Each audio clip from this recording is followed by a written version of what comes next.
Welcome back to my channel. Plenty of talk around SPF, sunblock, UVA protection, UVB, UVC, and all. It is a whole lot. Although there's something about the sunscreen, sunblock issue. In the past, we used to think that we, the melanin skin, we didn't need to protect our skin from the sun. We used to think we were that thick, black don't crack, but over time we realize black eventually cracks. So that brings me to today's video. I am reviewing an ingredient list of a very popular sunblock / whitening cream with vitamin C product.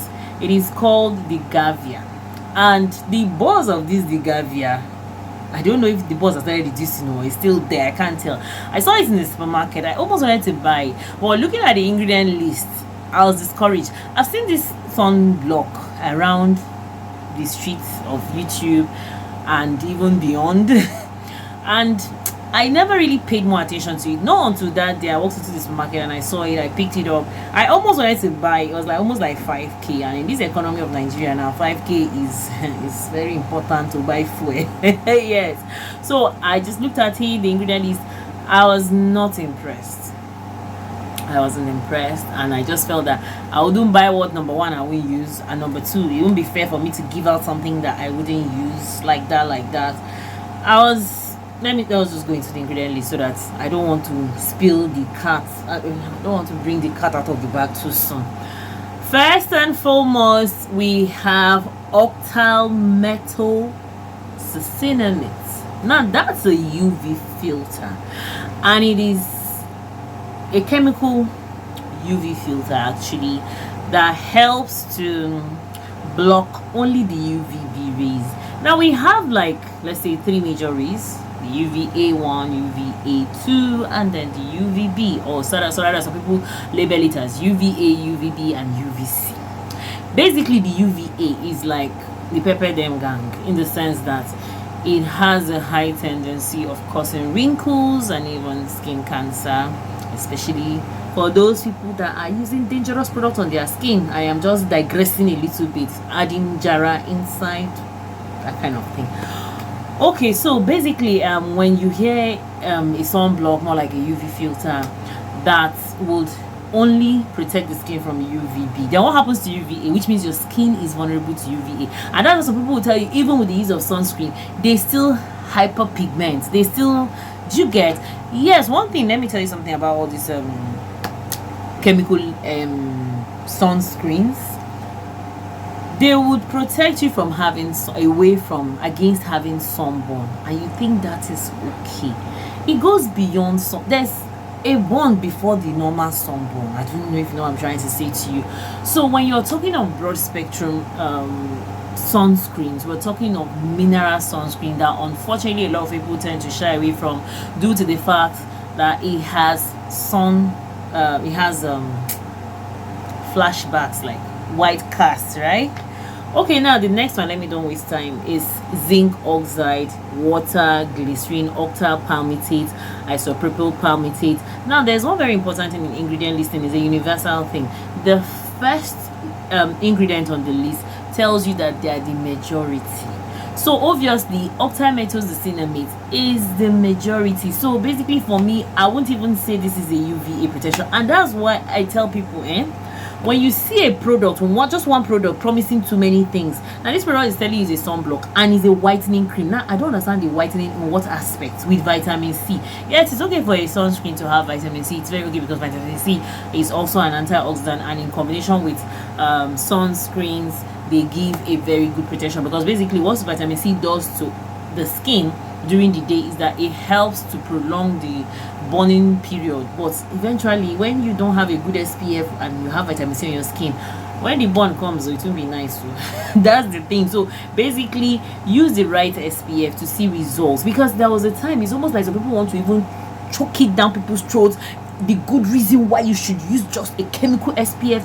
Like, I'm not saying it's not going to shield you, but it's going to shield you only from the UVB. Then what happens to the UVA? So which means you're applying actives on your skin, especially when you're treating for hyperpigmentation, you're applying things like lactic acid, you're using retinol or retinol in general, anyone, either tretinoin, whatever, you're dropping things like that on your skin that will sensitize the skin the more, that will give it more sensitivity to the sun, and you're not well protected from the sun. You're focused more on blocking UVB and ignoring UVA, and you have sensitized your skin with some awesome ingredients that should make the skin look good.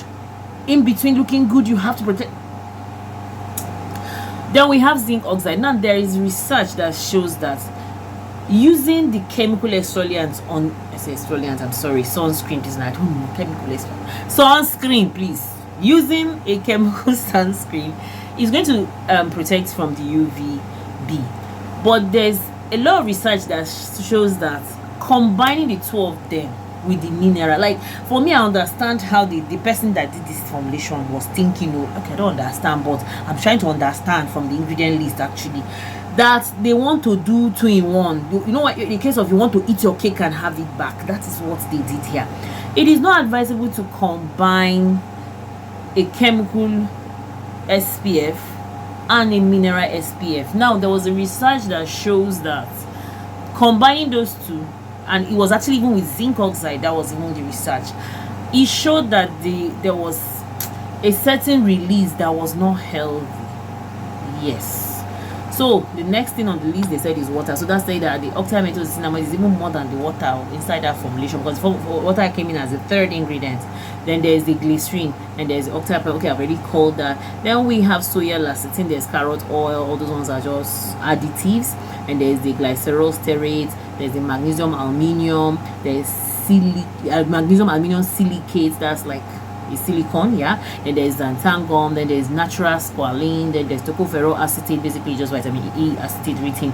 Then there's one very important ingredient that kind of made me look to that. If I was the reason why I said no, I'm not going to buy this SPF, like even though I wanted to acquire it so that I can have a one-on-one session with it. And even some few reviews I watched on YouTube, some people were complaining that it was burning their eye or something like that. Why won't it burn your eye?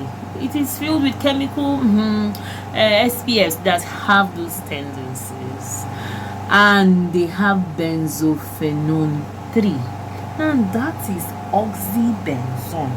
When we're shouting everywhere that please you should avoid chemical SPFs that have avobenzone, oxybenzone, even octylmethocinnamate is even kind of on the scale of yes, no, yes, no, yes, no. Even though FDA wise it is approved, even the avobenzone and oxybenzone, they are quite approved in some countries, yeah. But it is advisable to stay away from those ingredients. But I am seeing it on the ingredient lists, not labeled as oxybenzone, which is very obvious. It is labeled as the second, the identical name, or the AKA name, you know, as the benzophenone 3. That is oxybenzone.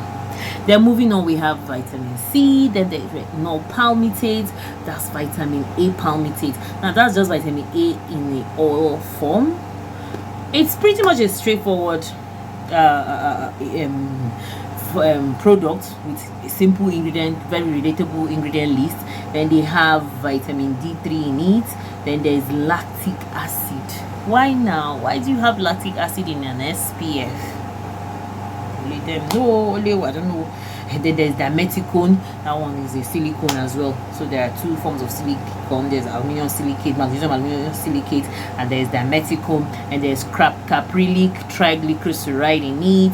Then there's imidazoline.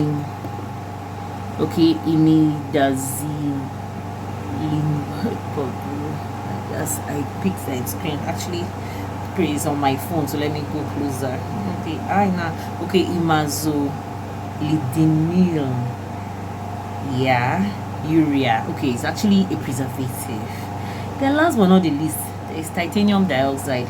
So there's almost everything in this formula, to God. Like there is a chemical exfoliant that is lactic acid. There is one form of vitamin A, that is retinol palmitate. There is vitamin C, there is vitamin E, there is octylmethocinnamate, that one is a chemical sunscreen. Then there is also oxybenzone. Then there is zinc oxide. Then there is titanium dioxide. There's everything. Okay, then at the end of the day, they said that it's hydroquinone free. So when you said it's for whitening purpose, when you call it a whitening cream, is it a whitening cream in the sense that it's going to have residue of the white cast? I don't know why I'm asking that question. Or is it actually going to whiten the skin? If it's going to whiten the skin, aside from the right, because zinc oxide and titanium dioxide are mineral SPFs that will have tendency of leaving residues, because zinc oxide being at the top, so they're trying to say that the octylmethocinnamate is is the first, then zinc oxide is second. So basically zinc oxide is quite at an amount, then titanium dioxide is like the last, so probably it's just maybe a pinch of it inside. And the little reviews I watched on YouTube, some of the reviewers said that it has some little white cast that you have to blend before it eventually fades. Is it that kind of whitening, or is it whitening as in melanin whitening, tyrosine-ish maybe? Because on this list I can't see any tyrosine inhibitor that can actually whiten the skin. Or is it vitamin C that will whiten the skin? See, there are some kind of marketing languages that some companies put on top of their sticker, that honestly speaking, I don't know what to say about it, and people are so hooked to it and they push it forward. See, all chemical SPF will do to you, I have nothing against chemical SPF, is that it will just block you from the UV protection. Because for me, I just feel that this GAVIA, they call it excellent sun protection, brightening, lightening effects, excellent protection against UVA and UVB. Okay, so your protection against UVA was actually the zinc oxide, the titanium dioxide that you added. Then the UVB, of course, is the OMC, that's the octylmethocinnamate, and then your benzophenone 3, that is the oxybenzone. Okay, they are actually the ones that will now protect from the, like, the combination now, it's not too advisable. Yes, because research shows that combining a chemical SPF and a mineral SPF would not be the right thing to do. Even though I know some other companies are doing the same thing, but to be honest with you, if you ask me to rate these products, I'll just rate them a 5 for the fact that they brought out a product. It's not easy to sit down in your lab and cook up something and come out with a product well packaged. It's even at a huge quantity of 200 ml. It's even big now. That's another thing, maybe, because I don't know where they get their raw materials from. If they get it from this combination, well, okay, let's leave it that way. And then that is why I'll give them a 5 for effort. But honestly speaking, for activity, is a little bit skeptical. It's something that I would not recommend for safety purpose. You know, some things, sometimes prevention is better than cure. Then direction: gently apply GAVIA sunblock on cleanse face and body. Now you see, one thing with this kind of product, they are telling you that you should avoid some other things. Like me personally, in the mornings, I love to use vitamin C on my skin, depending on the weather. If the weather is not too hot, I don't mind layering extra, adding even ferulic acid in my return. Antioxidant benefits, obviously. Now this product is they're handing over to you on a platter of gold and making it look like it's a full skincare, and giving you the ability to indulge in a lazy skincare, where in your mind you think that you're using a product that has vitamin C, has vitamin A, has Guys, thank you so much. Thank you so much for watching my video. Was I ranting, or was I actually did a product review? Alright, see you in the video, and I appreciate you for coming back to watch my video. My name is Asma Ozaka. If you watched to this point, I really appreciate. Don't forget to subscribe, like, please engage, drop your comments in the comment section. If you have other products that you want me to review, I will do that. But meanwhile, I think after this, I'm going to review Corax. I think someone sent me a DM that she was asking questions about Corax snail, so I will review that one too as well. So see you in another video.